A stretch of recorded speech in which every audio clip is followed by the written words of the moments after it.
This video contains discussion of rape and child sexual abuse, including a personal account of abuse. Can you introduce yourselves, please? So I'm Marcus White. Can you hold the mic? I'm Marcus White, leader of Everyone is God, Britain's most visionary political party. And I'm Rosie Morrell, and I'm ambassador for human relations for Everyone is God, but I'm also sex and relationship therapist and a sex worker. Excellent. Well, thank you very much for meeting. Okay. What do you mean you're the most visionary political party? Well, a key part of our politics is that we want to really go much deeper and drill down right into the root of problems, and then we present very sort of radical policies based on solving those problems. And these policies are driven by our mission statement, which is to empower everyone, solve everything, and fulfill every dream. And when you actually have a set of policies built around that, and in a sense of uncompromisingly pursuing that mission statement, it leads to sort of very visionary and radical policies. And I'm quite happy to give you some examples of that. It takes a little while to explain, but for example, take a very relevant issue at the moment with the cost of living. So the way the standard narrative is, both from politicians and the people of Britain, that there's a cost of living crisis. And we understand this issue that people are facing, but we frame this in a completely different way. And what we say is there's actually a knowledge crisis and a consumerism crisis. And this takes a bit of explanation, but what we're trying to do is empower people with education through schools and adult education on how to manage their money, save and invest. And to try and sort of drill down into the deeper aspect of this, the deeper explanation, if you compare the wealth we have now to pre-industrial Britain, we are 45 times wealthier than we were then. That's 4,500%. So why have we got a cost of living crisis? Well, it's because our expectations always outstrip our increase in wealth. And the expectations of what people think they can have and want in their life always grows faster than our wealth. And it leads to people overspending, not investing, not saving, and then when an unexpected bill comes in, they have a cost of living crisis. Now, this is a very tough view, but it is the truth. Is it the truth? You have made a visionary statement. Yeah. I'll give you that. What is the appropriate level of living that people should settle with, and is that something that you yourself would be happy with? Well, this is a very interesting question. You see, look how you frame that question. What is the appropriate level of living? Well, this begs the problem, because as soon as your spending is linked to what you think you should have in your life and what you expect, you will impoverish yourself. But it's what does that mean?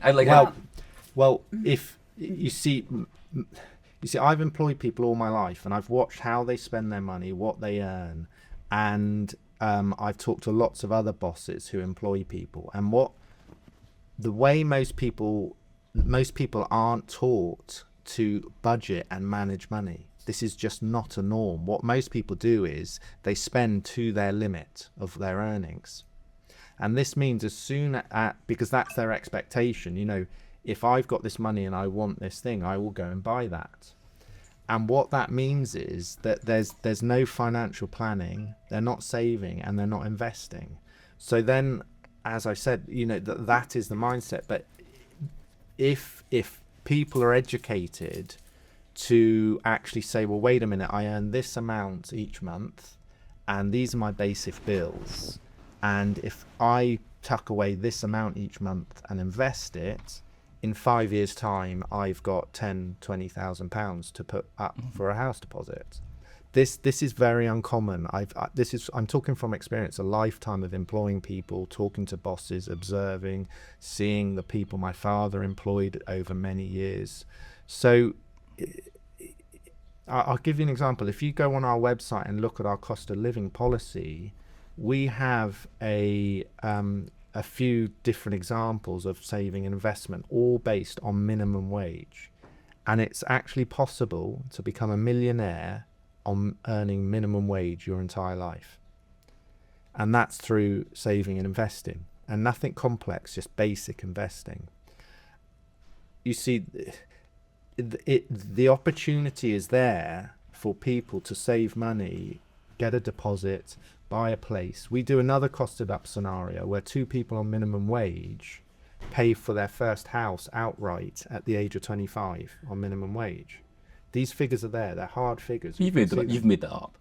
That's not based on a real case study. This is all real costed out. You can see for yourself. But you've costed it out, but you've not gone. You haven't said this is John and Jane. They're a couple and 25 who've done this. Okay, I can give you examples of this. So you see, a lot of this is also based on my personal experience. So I'm talking from personal experience, and I took it to a greater extreme, because when I set up my business in '97, I was earning about £1.90 an hour for the first 4 years, and I was living off 4,000 to 5,000 a year without any help from the government. And I managed to save, and now I'm financially very comfortable. So I'm talking from experience. It's not just numbers. I know from my daughter, she saved 20,000 by the age of. No, she saved 30,000. 30,000 by at the age of 21. Yeah.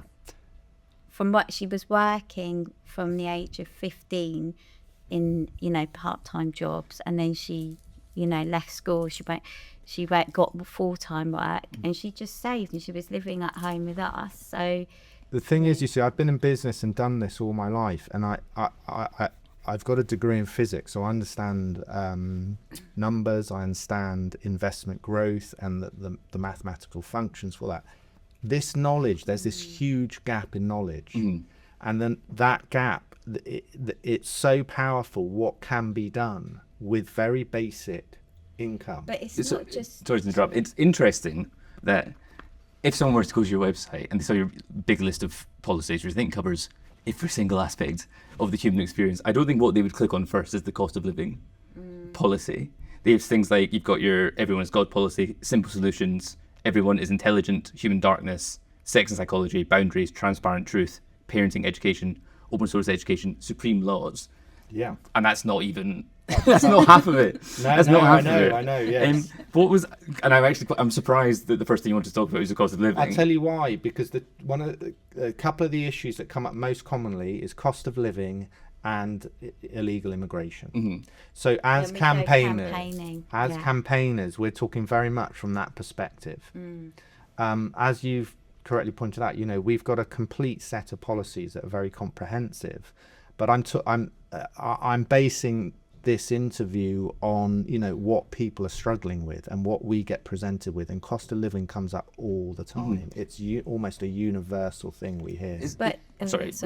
It's not just about a lack of knowledge. It's more of what we believe is deeper than that, because obviously I've got a background in psychology. It's a lack of feeling that you need more to be happy, and when you break it down, it's actually not true. Money can't buy you happiness. Things can't buy you happiness. The next iPhone or Android phone that costs thousands of pounds will not make you happy. And often I think people get driven by trends, and they can get into debt because they feel like, oh, I need this new iPhone because it's got this new piece of technology, when actually the technology, unless you are in kind of that industry where you definitely need it, there can be a lot of people who simply just buy into trends, and actually their current phone is probably good enough for what they're using it for. I think we've covered the cost of living quite exhaustively. Okay. I think. Why do you want to be an MP? Because I'm relentlessly motivated to look at the country, look at the problems we have, and to find solutions. It's been an obsession all my life, and I'm talking from 3 years old onwards. This started, and it's just been an absolute obsession my life. What year were you 3 years old in? So that would have been 76. 76. So is that end of Wilson? Well, I don't remember that. You see. But you're obsessed with it. Yeah. Well, no, but it wasn't manifesting so much then as a political thing. At 3 years old, if you're not thinking, which political party do I support, or am I left or right, or but I'm just saying, at 3 years old, I can remember starting to be aware of problems and automatically trying to work out solutions. And like I said, that's an obsession that grew and has been relentless and very broad reaching. Every problem I see in any area, from science through psychology, sociology, politics, everything, I have a compulsion to solve it and a compulsion to lead. I hope it's coming across. I feel there's a massive gap in knowledge. Knowledge is power, and I want to bring that knowledge to people. I can see all these simple solutions. I believe this, when you get to the root of a problem, the solution to any problem is simple, and I see simple solutions to all the problems we have, and it becomes this compulsion to want to lead and to go into politics. And that's really the journey that's taken me into wanting to become an MP and lead. But he doesn't want to just become an MP. He wants to become the Prime Minister eventually. And he doesn't want to do it within a Labour or Conservative government because they're the most popular at the moment and most likely way. This is why we've set up a political party, because our philosophy is so unusual, and Marcus is about being true to himself and not just going in I've got this ambition to be the Prime Minister, so I'll just go into one of the parties that suits me most. No, he's like, I'm going to stick to my guns here and have integrity over this and set up the party that I believe is going to work for people, not compromise myself because I want to be the Prime Minister, because even if he doesn't get there, at least he's never compromised himself. Yeah. He's always this is key in our politics. I will say things like you're saying, the cost of living policy. I will always speak the truth, what I believe the truth is, and what I believe is the truth of the problem and the truth of the solution, even if it's unpopular, because I believe in the long run this is how you earn deep trust with people. And we speak to people all the time, and when I actually say these things to them that I'm saying to you that aren't popular at first, or I explain things properly, they immediately feel this very deep trust with me. And we've seen this time and time again, and I've had many conversations with people where they say, you've opened my eyes, and their eyes light up and they say, I'll vote for you. And it's because I speak to the truth, whether it's popular or not. You mentioned your party, Everyone is God. Yes. What does everyone is God mean? So politically, it's a statement of empowering everybody. Yeah, not religious. Yeah, we aren't religious, and we're very aware that is a common misconception of us, because some people assume we're religious, but most people understand that it's a statement of empowering everybody, because central to our politics is that the government cannot solve 68 million sets of problems of everybody in Britain. This is just impractical and untrue. The government has its role to play, but the person who is central in your life is you, and you are the key to your life, not the government. The government has a role to support you and create an environment where you can achieve what you want, but only you can put that all together. And so we're about fully empowering people with all the knowledge they need in every area of life to solve the problems they have and create what they want. And that's why we're called Everyone is God. And we had many debate about this when we started the party over 2 years ago, because it is so linked to religion. It can be quite emotive as well. It doesn't sound political. And we stuck to our guns because we're not religious, but we are very spiritual. And one of our policies is following your heart. And we're very much about actually, we absolutely do believe whatever word you want to put on it, God, the power of the universe. We believe everyone has that spark inside of them what created the universe. And if everyone connected with that power, then they can create the life they want to lead, because ultimately the relationship with yourself is the most important you will ever have. And those decisions that you're making, you need to understand that, you know, from the small things of what job you do, well, not small things, but, you know, what you wear, the job you do, the time you get up in the morning, when you have your dinner, are all impacting your life. And so this is why we think, no, we're going to stick to our name, because it's what we believe, and we don't want to just follow political rhetoric and just try and get votes with a name that sounds political. We're going to keep sticking to our guns. There's also the sense, you write quite explicitly about this on your website, and we've spoken about this before. You believe that everyone is God, and from my understanding, that means everyone is responsible for everything that happens in their life. What is that? Can you speak about that? Yeah, so this gets into very difficult waters very quickly. So we believe that everybody creates their entire reality. So and that includes all the events that happen to you. And I mean, this is a scientific idea. It's cause and effect. Nothing happens by chance. There has to be some cause causing any event to happen. It's Newton's second law of motion. Nothing happens without a force. So we do believe this to an extreme. It is an idea that's prevalent in certain spiritual thought. It does lead to very, very difficult questions, because the obvious question is, well, how do you create things like crime and the, you know, the atrocities that happen on the planet? But we do have an explanation for all of that, and, you know, this is where you get into sort of metaphysics and spirituality. But yes, you know, for example, the statement in the Bible, you reap what you sow, that is saying that you know, this is a very old idea. But we also, because we have come across this, we did a video, and I do think is a very good question, because, for example, take victims of any form of abuse, any form of crime, where they feel like they've been badly traumatized. You know, I've been a victim of different things in the past. I don't like that word victim, because I find it quite disempowering.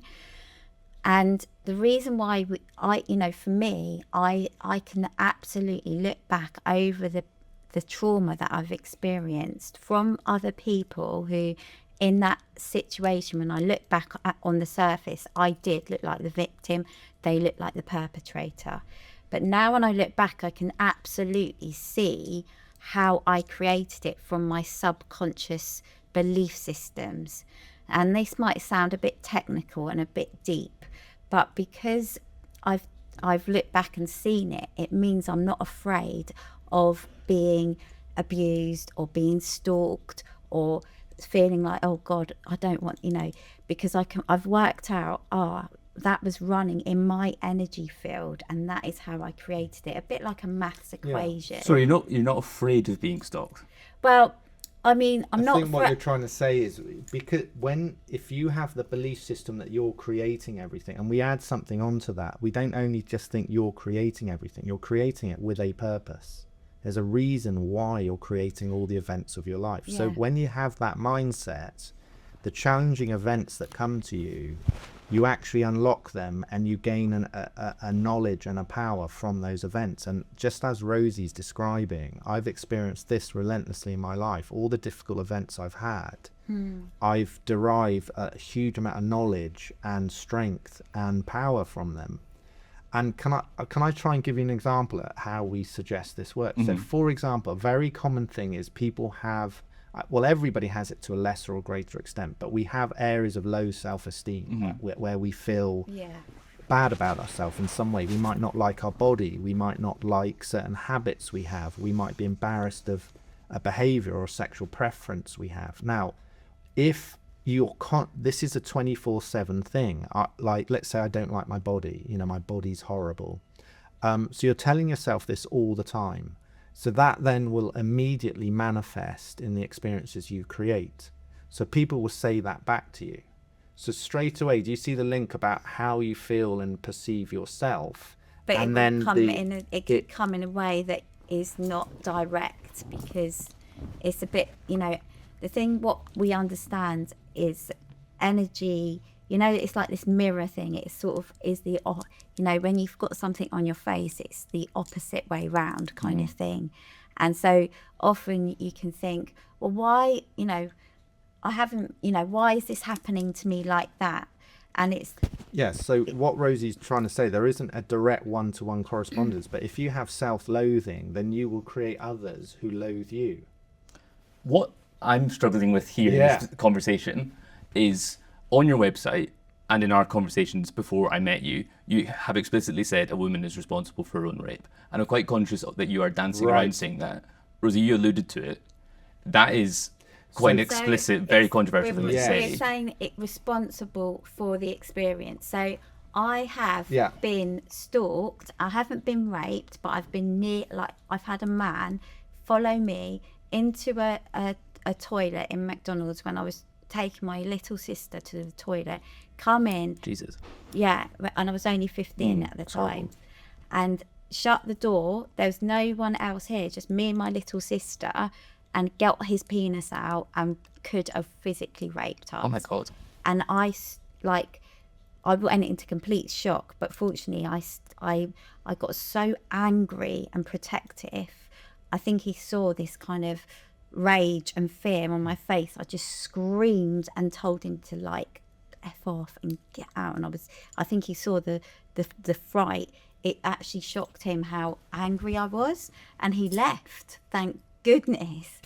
But I look back, because it was a sequence of events of what he was watching us on the bus, and he was masturbating on the bus, and that I didn't know how to deal with it. I was only 15, and I was like, why did I create that? Why did that experience happen to me?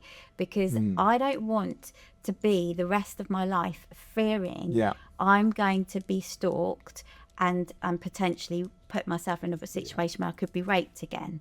So I have throughout the years and through therapy, and it has taken years to unpick this for myself, unpicked what was I running in my subconscious belief system, because this is in psychology that your subconscious is actually running the show. So consciously this is just to give you an example, you're thinking of around 30 thoughts a second. Consciously you're thinking of 30 million thoughts a second subconsciously. This is all coming by the way you walk, the way everything that's going. You could get a random thought pop into you by a smell, seeing a colour, everything like that.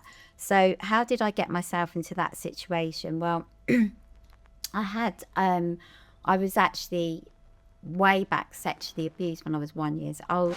Sorry. Thank you. I've worked through a lot of trauma with it, and seen how there's also been research that shows that women who have been sexually abused or had some form of abuse from a young age are this rapist was asked to, like, what women would you choose to rape, and he only chose the ones that had former abuse in their childhood or something. He didn't know that. He didn't know that. But they were and it was he was almost picking up on something he couldn't even explain. He said, I don't know why, I would just choose that woman. And every woman he picked had a form of abuse. Now the thing here is, from the research I've done and understanding, is I was in a situation when I was 1 year old where my childminder's husband sexually abused me, and so then that from that early age has put in this kind of energy stream. It sounds a bit deep, into my sort of consciousness. But surely you're not suggesting that you as a 1 year old were responsible for that experience. So we believe at a spiritual level, this is how That's we, extraordinary. This is extraordinary. This is extraordinary. Rosie, can we just step back? Look, you've gone straight in for the most difficult question of all, okay? And I just want everybody to step back, because people react very strongly to this, and understandably. And I just want to put this in a framework first, because look, we are called everyone is God. We're looking for the ultimate answer to everything. And the issue of extreme crime is the emotive and most difficult challenge of humanity. Yeah. And our mission statement is empower everyone, solve everything, fulfill every dream. Now, solving everything means finding a solution to all the most extreme crime and darkness of humanity. And the narrative is that we can become victims of crime, and events can happen to us that we aren't responsible for, we haven't created. The problem with that narrative is it will always recreate crime. There will be no solution to it, and we will never resolve this, just like we haven't over the last 5,000 years of human history. What we are trying to do, and we are not the only ones who've come up with this idea. This is an old idea. If you research this, you will see there's other people who propose this. What we're trying to do is we believe there's a science, a simple science that is unemotive. It's not a moral science. It's like physics of how these events are created. And we've spent our lives trying to understand that science, and we're trying to explain it to people, not so that we tell people, oh, it's your fault you created this. No, we're trying to explain this science to people so they learn how to stop creating it, and we finally resolve crime. Exactly. So we really want to be clear about this, because when we're asked these questions, people react very strongly. Oh, they're the people who think women are responsible for rape. That's not what we're trying to achieve here. What we're trying to explain to women and everybody and men is that actually there's a science of how we create these events in our life. When you understand that science, you will gain a greater control of your reality, where you won't create those things for yourself anymore, and we will ultimately then resolve all crime. This is our mission, to solve everything. So does that make a bit more sense now? We're not saying this to say to people, oh, we're punishing you and you're wrong and therefore you got raped and you created it because you're a bad person. No, we're saying it's a bit like when we used to put lead in makeup. We didn't know that lead was poisonous, and we didn't know that it can cause health problems. There's a missing knowledge now of how we create crime, just like we don't know in the past how we created certain diseases for ourselves. Yeah. So we're trying to explain that knowledge to people.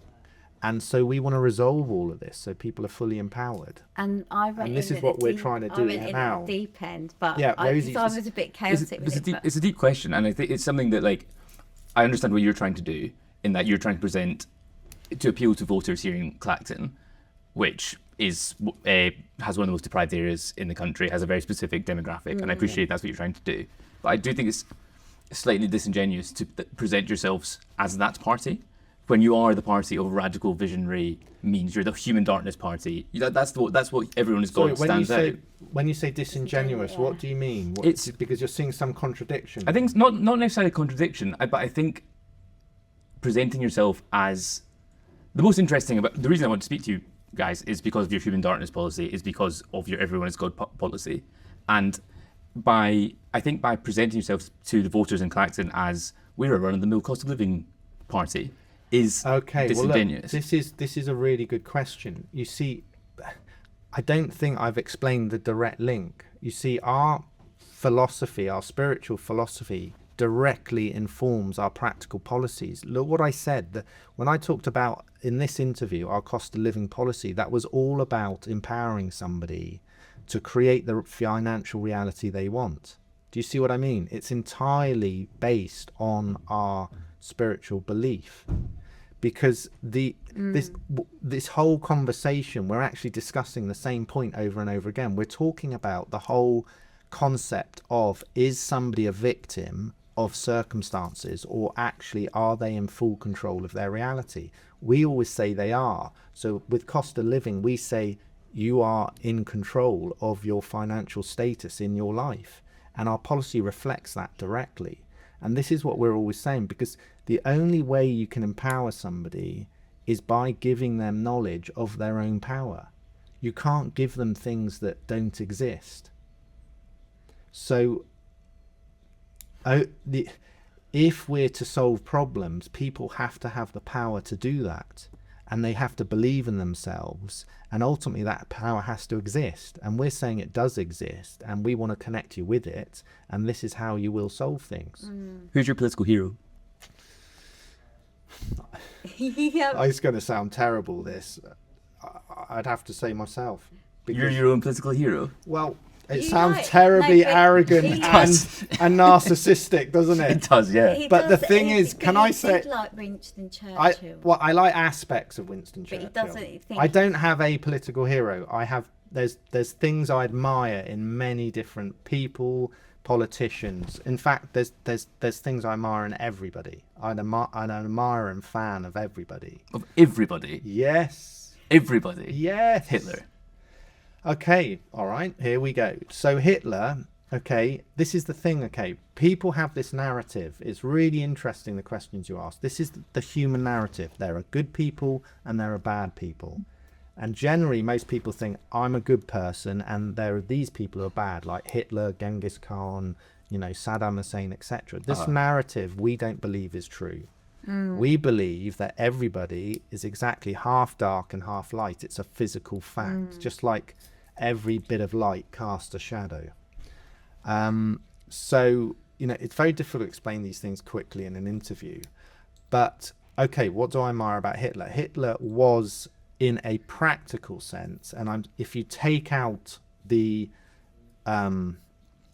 obviously the highly destructive stuff that he did, if you took that out of the equation, he was an incredibly good orator and leader of people in terms of motivating people. Prior to his starting the war and persecuting the Jews, he was incredibly effective at turning a country around and getting it fully charged and believing in himself, and pulling it out of the hole it was in from the First World War. So this is a key part of our policies, that we believe in everybody, and we're always looking for the characteristics in everybody that are specific to them, where they can contribute to society. And everybody has these unique talents and gifts within them, everybody, even the worst criminals or whatever. This is a crucial understanding, because if I'm leader, if I'm Prime Minister of Britain, I have to represent everybody in Britain, not just the people that some people might say are good, and forget about those that some people might say are bad. That is not a leader. A leader represents everybody and sees potential in everybody. It's an absolute fundamental of a good leader. And I will always be that person. I will always represent everybody in Britain, from the worst criminals in prison right up to, the entrepreneurs, the famous, or whatever, and everybody in between. I will always represent everybody, and I admire everybody. Hello everyone, I hope you enjoyed that bonus interview with Marcus and Rosie from Everyone is God. And even more bonus content with Marcus and Rosie from Everyone is God, the England Weekend Television Patreon, is now live. So on Patreon right now is a longer version of the initial interview with Marcus and Rosie, and then the extended sequence of when Rosie channeled the voice of God is exclusively on Patreon. You get extended interviews, extended reports. I don't want to be too prescriptive about what that is, because that'll look different for every video. You'll get ad-free videos, you'll get a group chat, you'll get Q&As, you'll get the ability to suggest ideas for stuff to going forwards, you'll get producer credits. These are all at various tiers, so thank you very much for supporting the channel so far, and any further support would be appreciated. Don't worry, the main product is still going to be here on YouTube. It's just sort of nice bonus content for those who want. I just want to thank you again for all your support, and any way you support the channel, whether that's by giving it a like, telling a friend about it, leaving a comment, then it is very much appreciated.